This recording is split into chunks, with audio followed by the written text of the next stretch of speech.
This is 5 on your side at 4. Focused on you. We begin in a weather alert at 4. We're going to take a look outside at the beautiful arch. Right now the temperature isn't quite 100 degrees, but it sure does feel like it in some parts. Good afternoon. Thank you for being with us. I'm Ann Allred. Kay Quinn has the night off. The bi-state is under an excessive heat warning all week. The morning's humidity made for a hazy and hot morning. Chief Meteorologist Scott Connell joins us with more on the excessive heat warning. Scott. Yeah, that heat warning is going to stay in effect through at least Thursday. Could get extended into Friday. But the bottom line is, at least for the next 4 days, it's hot in St. Louis. There's no doubt about that. And this morning, we actually had some fog develop in the low clouds, and some of them are still hanging around, especially as you look south of St. Louis right now down towards Arnold. You've seen the sky get a little more cloudy here at times. Although the clouds and the haze and the fog's beginning to break up, and those low clouds as they break up, allowing for a bit of sunshine, that, of course, means it gets hot, and it does so quickly. So even without much sunshine, temperatures have been able to get into the low and mid 90s. The areas that have seen a little more sunshine, mid 90s right now. But here's the deal. Dew point temperatures, that's more of a measurement of how much moisture is in the air. That's in the lower 80s right now, and that's creating heat index values from 110 to 120 degrees for most of us. So that's dangerous heat, and it's going to continue right through Thursday, maybe into Friday. Your peak heat index the next few afternoons, 110 to 120 degrees. A break will come this weekend. Just so you know, heat exhaustion, heat stroke, they can be very common in this kind of weather.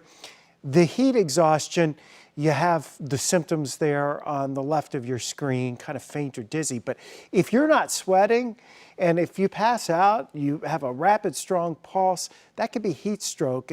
That's when you need to call 911. So just stay safe, drink a lot of water as we deal with this excessive heat. And as the heat wave continues for our area, the West Coast is seeing a weather system that some areas have not seen in decades. Southern California is experiencing its first tropical storm in 84 years. Tropical Storm Hilary is also hitting at the same time as an earthquake last night. That storm continues to move through parts of Nevada today, causing torrential rain and gusting winds in much of the Southwest. We are following breaking news out of the West End neighborhood. In the last hour, we have learned about a stabbing near Del Mar and Goodfellow Boulevards. That's where our photojournalist joins us live. And right now, all we know is police were called to that intersection just before 3 p.m.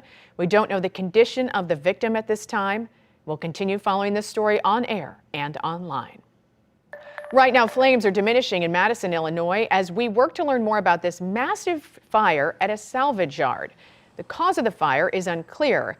These extreme temperatures have made putting it out even more dangerous for the fire crews. The Madison County Fire Department is the leading agency, and they said they have air-conditioned rest areas in place for firefighters to take breaks. This heat is dangerous also for pets to be outdoors. Stray Rescue shared rescued kittens who are just panting from the heat right now. When it comes to pets, they want to remind you there are some important things to keep in mind. Limit the amount of time you're taking pets out.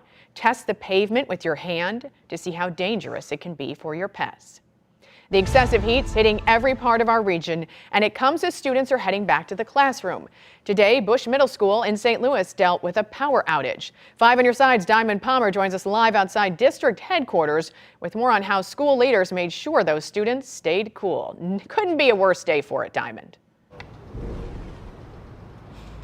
And that is certainly true. It is sweltering out here, just to put an adjective to all of this heat. Now, St. Louis Public Schools said they were making plans ahead of the school year because of this heat. Now, they were doing things like turning on the air conditioning system 24/7 to run this weekend so the buildings could be cool. Also doing things like limiting outdoor activities and also making sure that there were extra water bottles inside the school. Now, despite all of those things that they did, Bush Middle School still had a power outage this morning. Now, Ameren confirms to us at 5:37 they received a call about that outage, and then by 10 a.m. crews were out there and restoring that power so that air conditioning could be back on. Still, though, students from Bush Middle School were transferred to Nottingham High School for the rest of their day for instruction.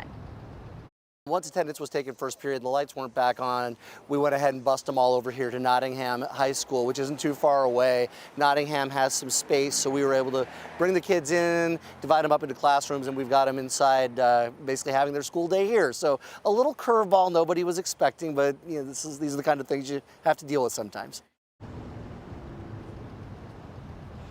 Now, the district does say that they hope to have these students back at Bush Middle School tomorrow for their instruction for this first week of school. But parents should know that they will be receiving notifications about anything that does happen like this through phone, email, or even social media alerts. So it is good to keep an eye on that. But coming up at 6, we will hear from a parent at Bush Middle School who says he took his children out of school today because of this excessive heat.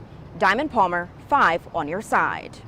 Stay on top of those dangerous temperatures by texting HEAT to 314-425-5355. We'll send you a link with resources and a list of cooling centers in the area. Today, President Biden and First Lady Jill Biden are in Hawaii touring the devastated town of Lahaina. As they meet with grieving families, critics, and some residents are angry over how the government responded to the disaster. The mayor of Maui says 850 people are still missing. NBC's Alice Barr has more from Washington. President Biden traveling to Maui today, pledging federal support and personal comfort to a community gripped by grief. Survivors reliving the harrowing moments when the deadliest wildfire in modern U.S. history closed in. It was like if you poured gasoline in a line and you just, lit it on fire. It was so quick. More than 100 people are confirmed dead, more than 800 still missing, as recovery teams comb the wreckage. Kiero Fuentes' family found him dead just before his 15th birthday, holding his dog, who also died. They were found together hugging. He probably tried to save him, and he jumped on top of him and he hugged him. The overwhelming sadness turning to anger for many as questions mount from the emergency warning systems to the pace of the state and federal response. Stay out of our way. Get rid of the red tape. Some directing their frustrations at President Biden. We don't need you. Don't come here. Critics say it took the president too long to publicly acknowledge the devastation, though the administration says he's been working behind the scenes from the start, signing a major disaster declaration, getting more than 1,000 federal personnel on the ground, and appointing a federal response coordinator. We are there now, and we will be there tomorrow, and we will be there throughout the long-term recovery.